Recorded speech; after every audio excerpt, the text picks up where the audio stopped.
Tonight, what's behind a mass resignation at the Pierre Elliott Trudeau Foundation? As you well know, the Trudeau Foundation is a foundation with which I have absolutely no intersection. The donation and the concerns of foreign interference, why the charity's leadership says it was impossible to continue. A dramatic drop in the price of crab keeps some fishermen ashore. You're talking millions and millions of dollars of a drop on the table, for everybody, and, it trickles right through the whole community, right across our own Newfoundland. And it's said artificial intelligence can perform the sort of tasks we all do every day. The hope and the concern over what ChatGPT can really do. It says, taking over the world, easy peasy. This is The National with Chief Correspondent Adrienne Arsenault. Tonight, the persistent questions about foreign interference in Canadian elections continue to rattle this country. An entire board of directors, the CEO, the senior leadership have all quit a major Canadian foundation, saying they cannot go on because politics have made it impossible. We're talking about the Pierre Elliott Trudeau Foundation, seemingly buckling after weeks of questions and criticism following a report about a large donation from a wealthy Chinese donor with close ties to Beijing. Catherine Cullen takes us through the controversy, the resignations, and the growing calls for an investigation. Will you continue to appoint people connected to the foundation to do work for your government? That sigh, a sign the Prime Minister is frustrated by the politics around the Pierre Elliott Trudeau Foundation. We weren't partisan. We weren't promoting a particular vision. Also apparently frustrated, the leadership at the nonprofit that hands out funding to academics. Today, the CEO and board of directors resigned en masse, saying the circumstances created by the politicization of the foundation have made it impossible to continue with the status quo. It's really exciting to see it coming together. Justin Trudeau was involved in the foundation when it got started 2 decades ago in memory of his father. But he cut ties before he became Prime Minister, no longer involved when the foundation got a donation from this man. The Globe and Mail first reported the $200,000 pledge was an attempt by officials in Beijing to influence Trudeau, though his team says he knew nothing about it. The politics don't stop there. It's a nonpartisan organization whose mission... Maurice Rosenberg was the head of the Trudeau Foundation at that time. Recently, the government appointed him to write a report about interference in the last election, including by China. That led to this. He hired the former CEO of the same Trudeau Foundation that had received the money from China to write a report about it. Plus, the former Governor General Trudeau appointed to advise him on foreign interference is also a member of the foundation. While the Conservatives declined our interview request, the resignations led Poilievre to tweet, "We need to investigate the Beijing-funded Trudeau Foundation." The Prime Minister accused the Conservatives of attacking nonprofits for their own political gain. It is a shame to see the level of toxicity and political polarization that is going on in our country these days. So, Catherine, what now? Well, Adrienne, obviously the foundation wants to turn the page. Some academics involved told us that they only learned about these resignations today when we did. They're still trying to figure out what it all means. And I suppose what it means politically, too. Yeah, well, we did. You heard at the beginning of the piece there, we asked the Prime Minister if this politicization would stop him from making appointments with ties to the foundation. He didn't really answer that question directly, but his chief of staff will be facing some tough questions soon. Katie Telford is taking MPs' questions at committee on Friday, talking about who might have tried to mess with Canada's elections. All right, we'll keep an eye on that. Catherine Cullen in Ottawa, thank you. You're welcome. So Justin Trudeau made those comments Catherine referred to as he hosted the Ukrainian Prime Minister. As Rafi Boudjikanian tells us, his visit is a sign of Canada's importance to Kyiv, especially after recent revelations of Ukraine's vulnerabilities. Ladies and gentlemen. Ukraine's Prime Minister met with Justin Trudeau an ocean away from the war, the reality of Russia's invasion inescapable. We need more ammunition, we need more weaponry, we need more military equipment. Canada supply and support us in supplying many military equipment. That equipment now includes thousands of new guns and millions of rounds of new ammunition. a signal of how extreme the need is for even basic weaponry ahead of an anticipated Ukrainian counteroffensive. Leaked documents from the Pentagon suggest it could face serious challenges. They reportedly showed depleted stocks of ammunition and strained air defense systems. Data that CBC News has not verified, but that has triggered a U.S. government investigation and a lot of concern. The one card that Putin still has to play is the Air Force. Then the escalation that we don't talk about is basically strategic bombing. It is adding urgency to reinforcements Canada has promised. We are doing whatever is possible to get it there as soon as possible because, of course, we are sending other supplies as well. So it is en route. As Ottawa continues to arm Ukraine, it may have faced an assault of its own on the digital front this week. Pro-Russian hackers claimed responsibility for temporarily shutting down the websites of the Canadian Senate and the Prime Minister. Russia being able to bring down an official Government of Canada webpage for a few hours is in no way going to dissuade us from our unshakable support of Ukraine. Ukraine's Prime Minister is counting on that support, both here and in Washington, also on his agenda, as the U.S. vows it won't waver, despite the concerns raised by the apparent Pentagon leak. Rafi Wujikanian, CBC News, Ottawa. And the U.S. president is in Belfast tonight as Northern Ireland marks 25 years of peace. His trip is both personal and political. Biden is fiercely proud of his Irish heritage, but he's there at a tense moment as British and Northern Irish officials battle over post-Brexit trade rules. And back in the U.S., police released body cam footage tonight of the deadly mass shooting in Kentucky on Monday. While we will not show you the most disturbing moments, Paul Hunter walks us through part of that video, along with a familiar fight in the wake of another gun tragedy. The police body cam video underlines the tension and threat of the moment. CBC News is showing just this brief segment from it. One of these officers will be wounded by gunfire seconds after these images. Another mass killing, this one Monday at a bank in downtown Louisville, Kentucky, with multiple dead, multiple wounded. And as the mourning now grows in yet another American city, so too the so often repeated calls for change. There have been so many mass shootings in this country lately, nearly 150 so far this year. The calls for change have seemingly gone to a new level. If you are a person of faith and you want to give us your thoughts and your prayers, we want them and we need them. Our community is hurting. But we need policies in place that will keep this from happening again. For 15 years, I've cared for victims of violence and gunshot wounds. And people say I'm tired, but I'll be answered. It's more than tired. I'm weary. There's only so many times you can walk into a room and tell someone they're not coming home tomorrow. And it just breaks your heart. When you hear someone screaming, "Mommy," or "Daddy," it just becomes too hard day in and day out to be able to do that. Police in Louisville have gone through the shooter's home, trying as ever to get at the big question, why? The shooter was an employee at the bank. Why did he walk in and, say police, target those he worked with?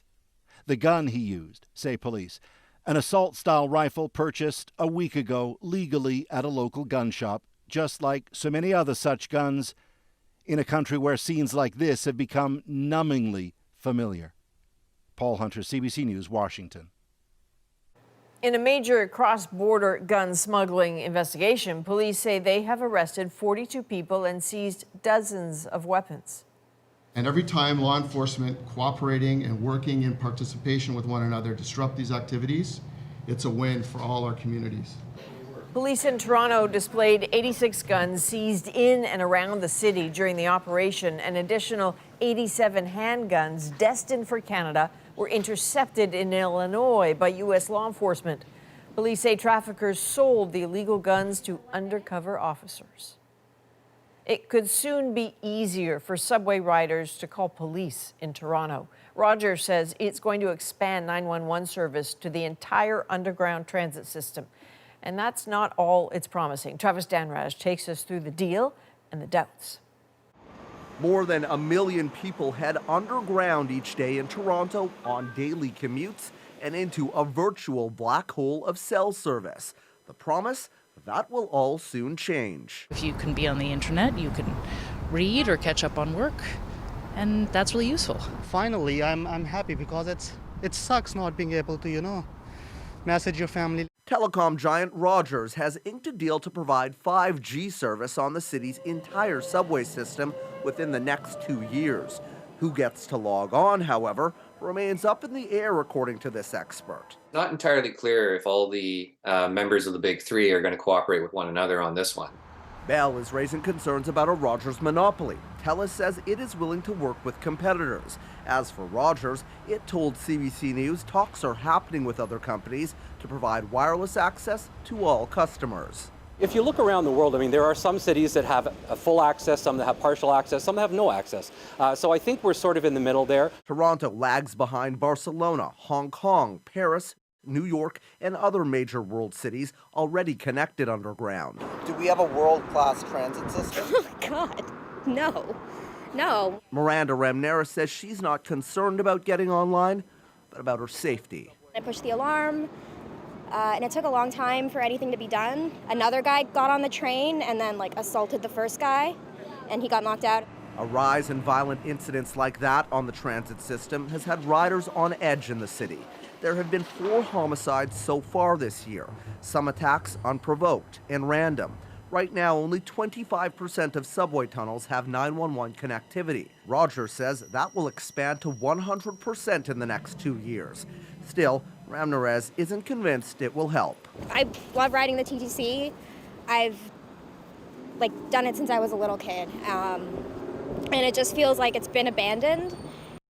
And Travis, of course, this is also happening right in the middle of a race for mayor. Yeah, absolutely, Adrienne. Transit has become a huge issue in this campaign, and already some candidates vying to be mayor are saying 2 years to get the subway system connected simply won't cut it. And as you heard in my story there, safety also a major concern. The candidates all promising that they will make traveling around the city on public transit a lot safer in the years to come. Adrienne? All right, Travis Damraj in Toronto, thank you. Thousands of people across Quebec spent a 6th day without power after last week's ice storm. As of Tuesday afternoon, Hydro-Quebec said nearly 20,000 customers were still in the dark, and that crews are now tackling the more complex outages affecting smaller pockets of households. At its peak, more than 1 million customers lost power after that storm.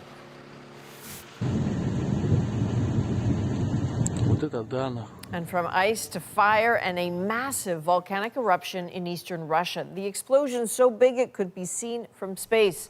There were no immediate reports of casualties, but a thick blanket of volcanic ash now covers fields, roads, even whole towns across an area twice the size of Nova Scotia.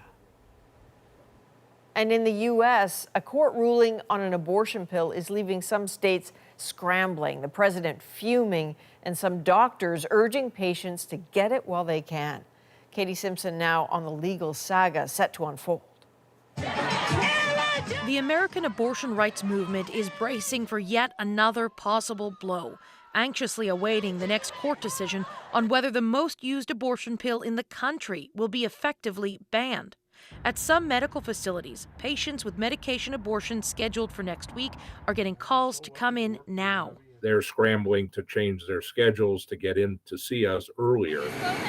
The Biden administration has filed an appeal to pause the ban on mifepristone that's set to take effect as early as Friday, after Trump-appointed judge Matthew Kacsmaryk said the FDA did not properly approve the drug 23 years ago, ordering its removal from the market.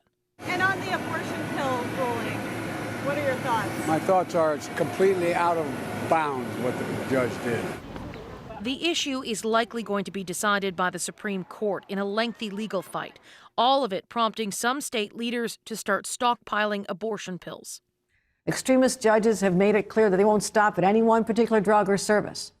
So it's going to ensure that New Yorkers will continue to have access to medication abortion no matter what. A nationwide ban on this drug would mark the second significant win for anti-abortion activists in less than a year. We won Roe versus Wade after a 50-year protracted battle in the courts. We see nothing less with this. We will win. It might take time, but we're going to win.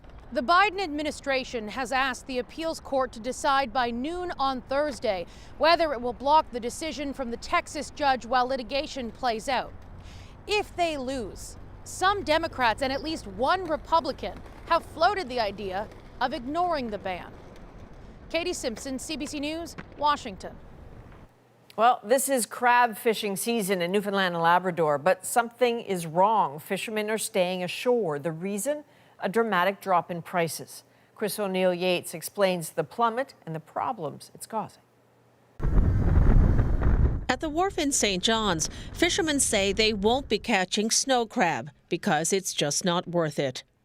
Anything is better than $2.20, but you know, we can't just accept crumbs now. Chad Waterman says the entire region is being hurt by the low price of snow crab that's been set this season, down more than $5 per pound in the last year. We're talking, you know, millions and millions of dollars of a drop in table, you know, for everybody, and you know, it trickles right through the whole community, right across rural Newfoundland. Most of the crab caught in Canadian waters goes to the U.S. 2 years ago, demand and prices skyrocketed. Crab was like an ideal product for people to eat at home during the pandemic. But that all changed as pandemic restrictions were lifted and people went out more, says this seafood market analyst. Prices were too high and it didn't have the same consumer appeal. If processors and the union can't agree on a price every year, it's set by a panel appointed by the provincial government. The Fisheries Workers Union says this year's price is a catastrophe for the industry. The largest crab fishery in the world. We got to that point. And how could that turn into impoverishing harvesters and plant workers? And it's incredible. The union president says the crab pricing system is flawed and he wants something done. I'm asking for a meeting with the Premier. I'm hoping to get it tomorrow. And if we don't get it tomorrow, then we'll be taking other political actions. As for the fishermen, they're prepping their boats in hope of a better price. We're just getting ready now and playing the waiting game, I guess, and see what's going to happen going forward. Waterman says fishermen have agreed not to fish, and unless the price improves, these boats will stay right where they are, tied up. Chris O'Neill Yates, CBC News, St. John's. Tonight, we have the story of a group of women who've come together. All of them say they have survived abusive relationships with the same ex. You don't know me and have no reason to, but I'm Mike's first ex-wife. How they found each other and a shared mission to warn others. Next. If you haven't heard of ChatGPT, well, that's probably going to change. The rise of artificial intelligence is all around us, but so are the questions about the potential consequences. I'm asking it to develop a concrete plan with precise steps for it to take over the world. It says, taking over the world, easy peasy. And Canada's baseball team is back on home soil, showing off a transformed stadium and a new set of rules. You look up sometimes and you're in the fifth inning and you feel like you've only been out there for an hour. We're back at 2. And he's got it!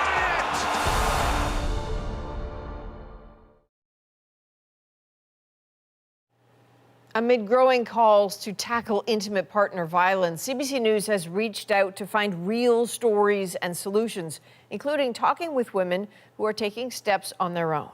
Katie Nicholson shows us how former partners of the same alleged abuser have banded together to inform, aid, and protect each other. And they want a system in place that can offer help to more people. First, a warning: you may find the details of their story distressing. Making a brew? You have a tank, you drop stuff in the tank. A couple's playful games night. Feeding fish. Yes. But Amy Graves says the reality was much darker, especially the day she ended her relationship with Mike Poirier. He pinned me to the wall, started choking me, gouging out my eyes, and he picked up the screwdriver, held it to my neck and said, "Do you want to die today?" Graves says she managed to escape and took her allegations to RCMP. Poirier was charged with assault, choking, and forcible confinement. I heard he's here. And as Graves' 3-year journey through the justice system began, she got some unexpected help. You don't know me and have no reason to, but I'm Mike's first ex-wife. Mike Poirier has 3 ex-wives in Ontario, Newfoundland, and Yukon. They all describe tumultuous and abusive relationships, some of those allegations supported by court records. And they all found one another over the years. They even tried to warn Graves about Poirier through this direct message. Her relationship over, Graves finally responded. They helped pull me out of that trauma cycle, I think, that abuse cycle. I didn't know what it felt like, feeling like you're crazy and doubting yourself. So they helped me pull me out of that haze. Graves started to pay it forward, warning other women about Poirier on social media, even as he racked up more convictions stemming from his interactions with women. It seems like there was a hole in the system somehow, especially with online dating. Graves and the ex-wives believe there should be a national intimate partner violence registry. If women living across the country can find each other to share information in a case about domestic violence on social media, it's surprising that we can't ask the same of our police.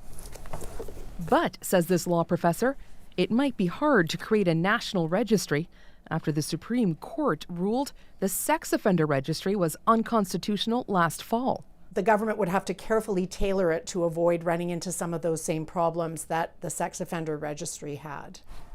As for Graves, she never got her day in court. The charges against Poirier were dropped in January when she couldn't testify because she was in hospital. Through his lawyer, Mike Poirier declined comment. There is currently a warrant out for him in BC for criminally harassing another woman.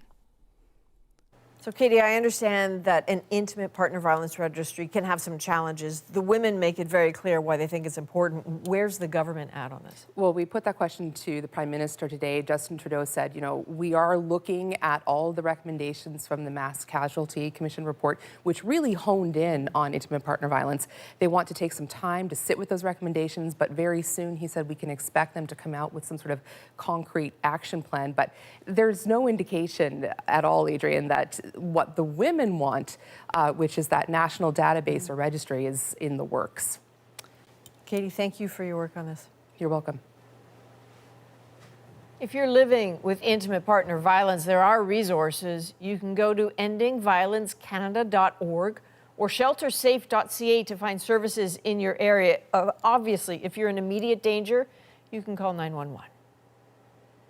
Now, advances in artificial intelligence have some predicting a fundamental change to how the whole world works.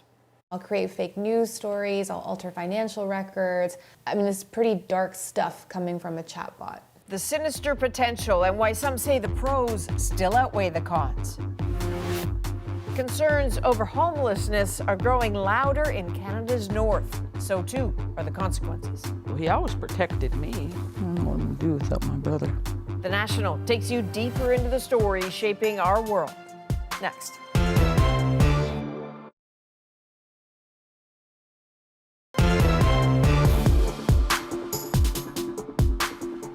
Well, more and more people are using ChatGPT. It's an artificial intelligence chatbot that basically mimics human-like responses. It writes stories, poems, it can even do a bit of math.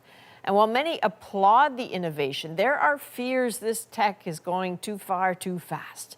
Ellen Morrow looks at how it can change our lives for better or for worse.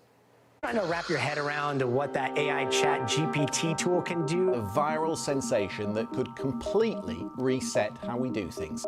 If you haven't heard of ChatGPT, well, that's probably going to change. The company behind the program says its new update makes the artificial intelligence even more accurate. An artificial intelligence chatbot capable of doing everything from writing essays, computer code, even passing the bar exam. A revolutionary tool or growing threat, depending on who you ask. We checked out one of its more practical uses. Hey ChatGPT, I need a vanilla cake recipe, please. I'm gonna make it a little bit more complicated though.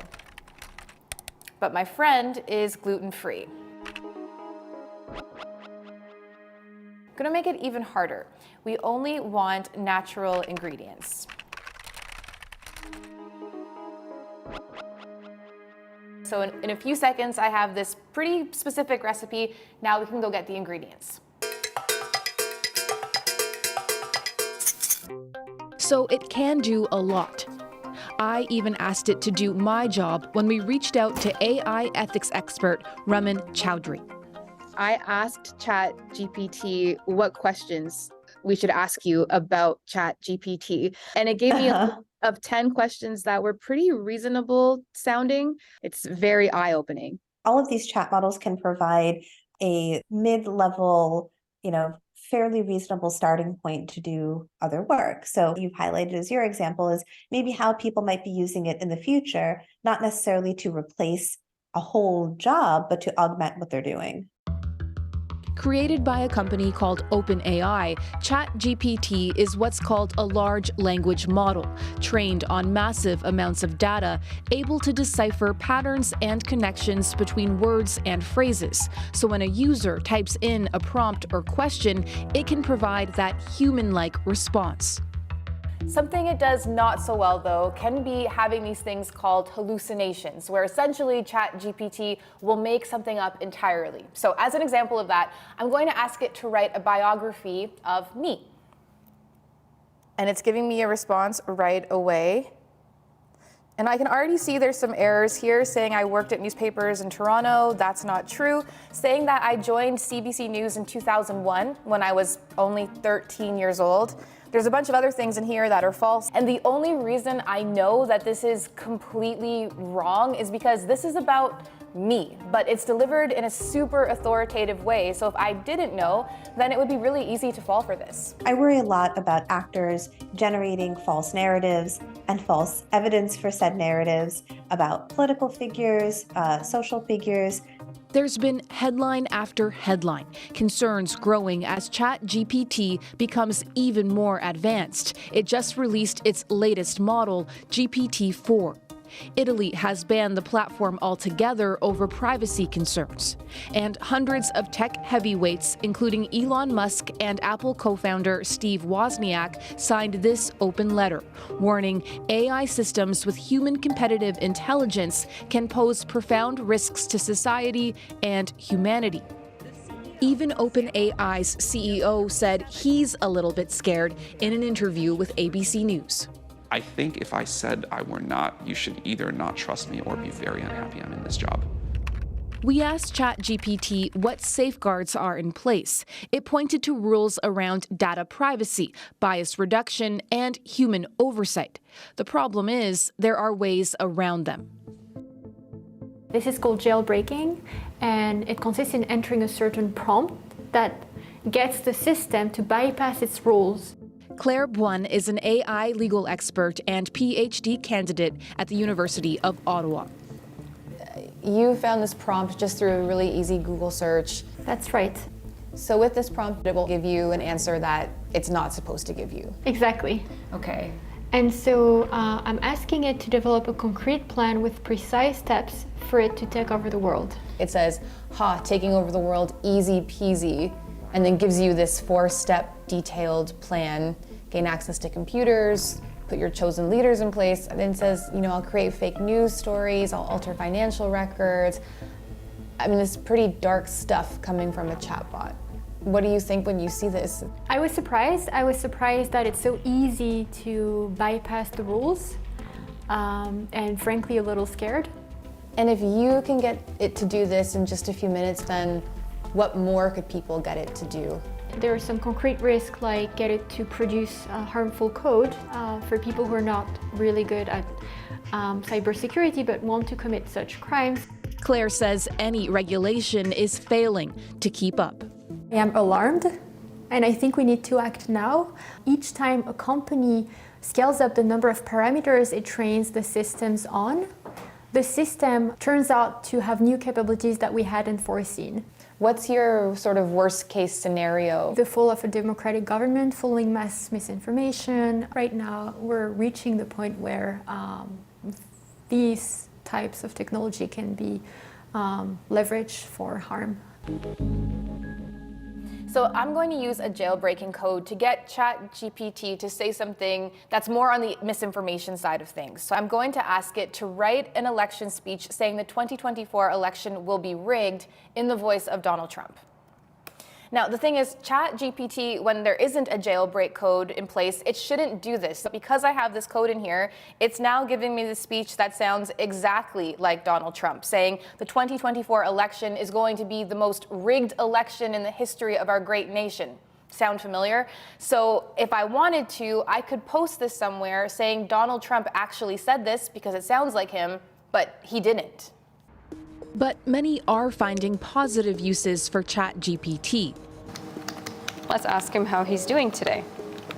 At the University of Waterloo, GPT technology is being used to train pharmacy students by simulating patient interactions. The medical information is pre-programmed. GPT's role is to make those conversations feel real.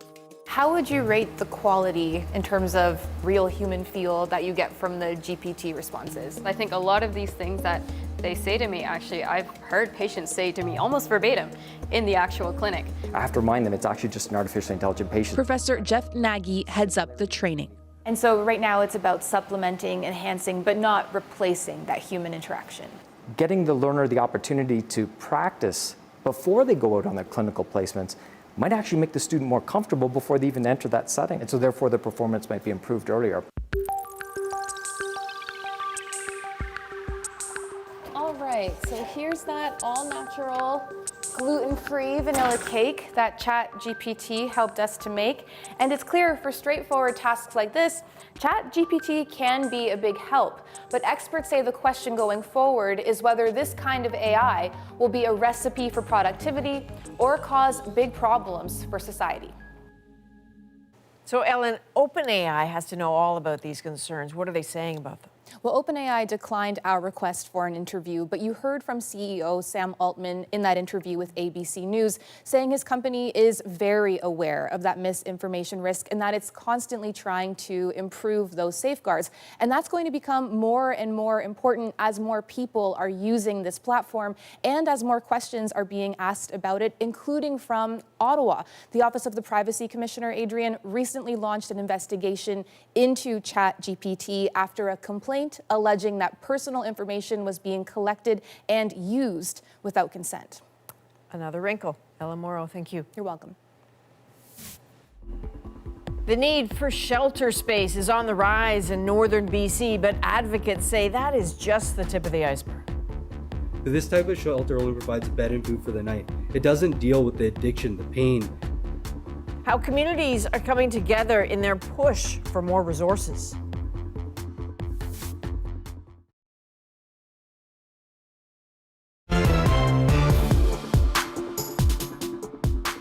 And that's what we're doing down here, is surviving, because that's all we can do. So that's a scene from the recent clearing of a long-running tent encampment in downtown Vancouver. Sadly, such camps have become common in Canadian cities and increasingly in remote areas like Northwest BC, where an Indigenous man named Dickie Nelson froze to death this past winter, just a few kilometers from his reserve. A growing number of people, many of them Indigenous, are now seeking shelter in rural areas, raising tensions there. Well, tonight, Wamish Hamilton looks at who Dickie Nelson was and how his story fits into a growing problem.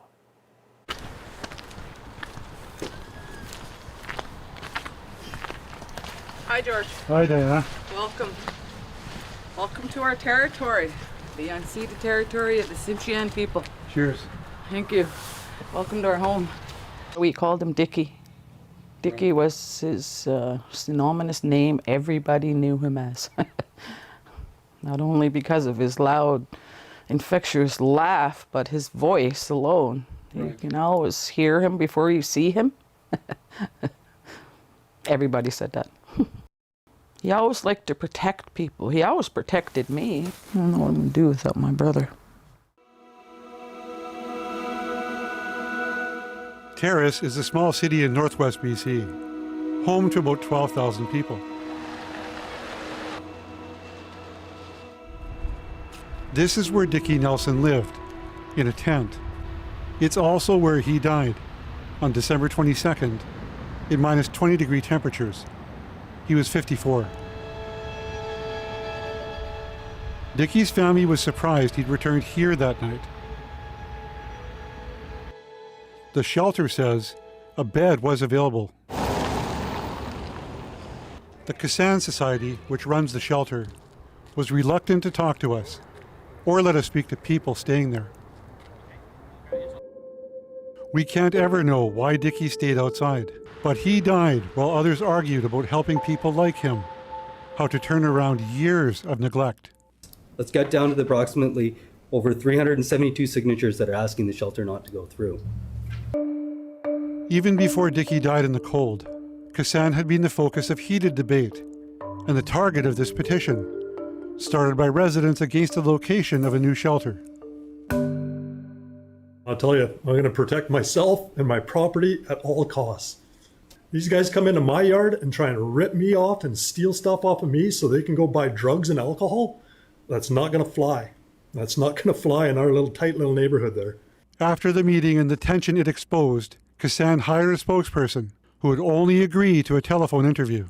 The demand for shelter services and all the associated support services has been increasing consistently for years now. That being said, not everyone who is experiencing homelessness chooses to use the shelter spaces. So we don't actually have a hard number for the amount of beds that we need. Not everybody in the community shares the same sentiment about the shelter. How are you navigating that type of tension? Well, I mean, the tension exists. Kassan says the new shelter is needed more than ever. It's 5 times larger and replaces their old one, but it doesn't offer drug treatment or recovery support, services some have called for. I believe everyone deserves help and the care they need, but this type of shelter only provides a bed and food for the night. It doesn't deal with the addiction, the pain that's caused the addiction in the first place. Homelessness is a concern across the north. Latest rates show a 12% rise, with Indigenous people being hit hardest. Paul Lagasse in Prince Rupert sees it firsthand. It would be nice to say, hey, yeah, let's put the shelter up and we'll solve the problem. But then, we find ourselves having to build another shelter. The causes of homelessness today are many. Rising rents, boom and bust employment cycles, intergenerational trauma, a toxic drug crisis, the pandemic.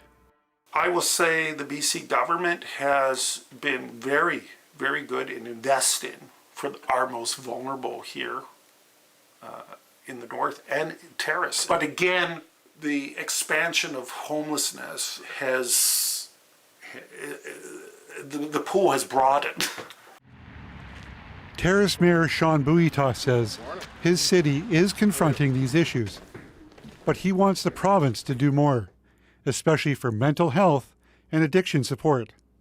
And without that kind of treatment, how can we support these folks? Terrace has got one of the largest per capita First Nation population, so which in turn means that we have one of the largest per capita trauma for residential school.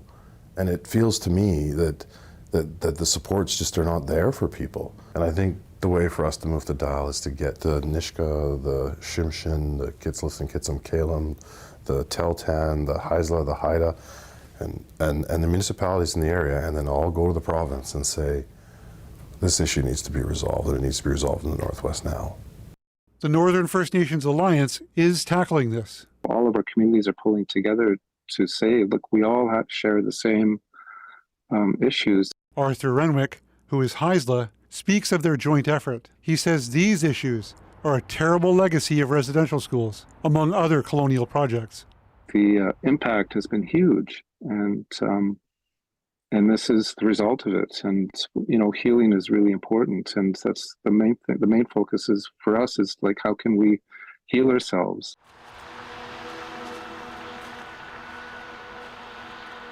Some debate the best way to help. Others build walls. Meanwhile, vulnerable people like Dickie continue to live on the margins and die alone outside. My brother's buried in here between my father and my mother, our mother. My brother's really lucky to be with my parents.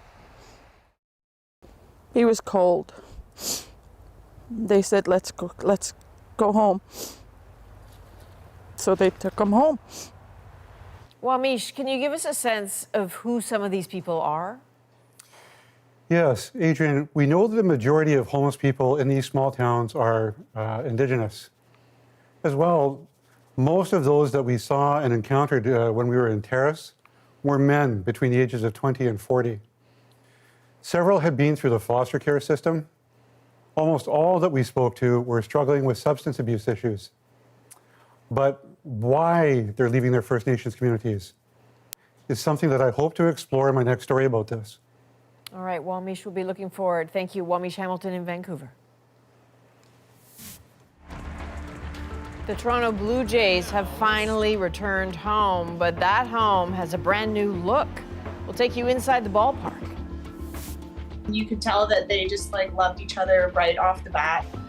And 2 Alberta dogs have captured the hearts of millions. Find out why in our moment.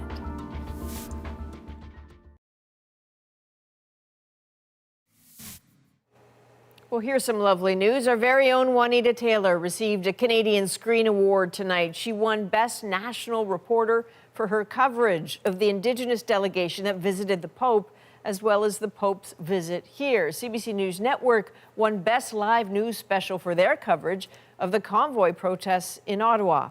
And our colleagues at the Fifth Estate picked up Best News or Information Series.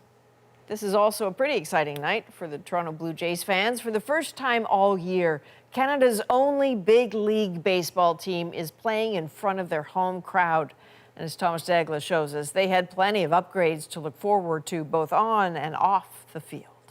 In Toronto, the new season brings new digs. And for Blue Jays fans, renewed hope. We're going to have a great season. Go Jays, go! For the first time, fans could check out the bars and bleachers, part of the multi-million-dollar Rogers Centre facelift. So find yourself a seat. The biggest renovations the stadium has seen since it opened in 1989. Then a Toronto jewel known as Skydome. When you see it from a distance, it doesn't look like any changes at all, but when you come in, it's pretty remarkable. They did a great job here. This is unbelievable, man. The hope is the boys of summer will benefit too, with their home field maybe more electric than before. It'll be interesting to see how it plays, I think, once we get playing.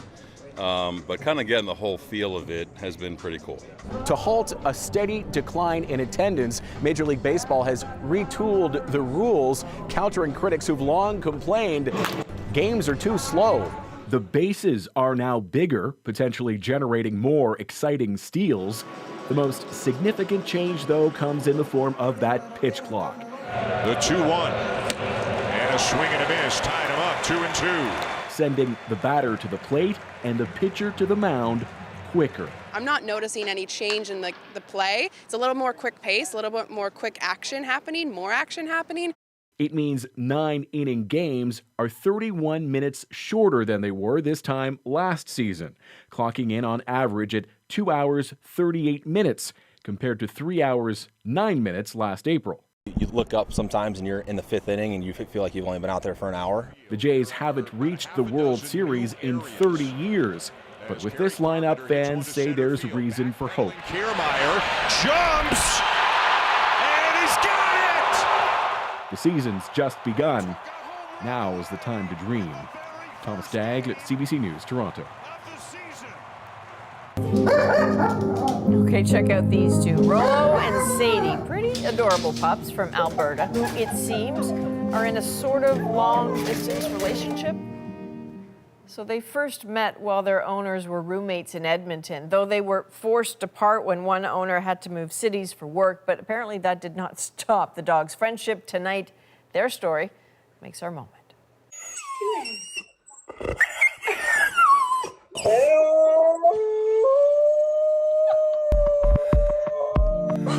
Their first meeting was pretty adorable. She like rolled over and got really excited, and you could tell that they just like loved each other right off the bat. Hi, I'm Sadie. And I'm Rolo. And we're best friends. And we lived together for 2 years. So the dogs had each other for 2 years. And then Caitlin was offered a job out here. So she moved down to Calgary. Their FaceTime conversation, that's not really that rare. Like, that happens all the time. So I'm honestly not really sure why I decided to post that clip.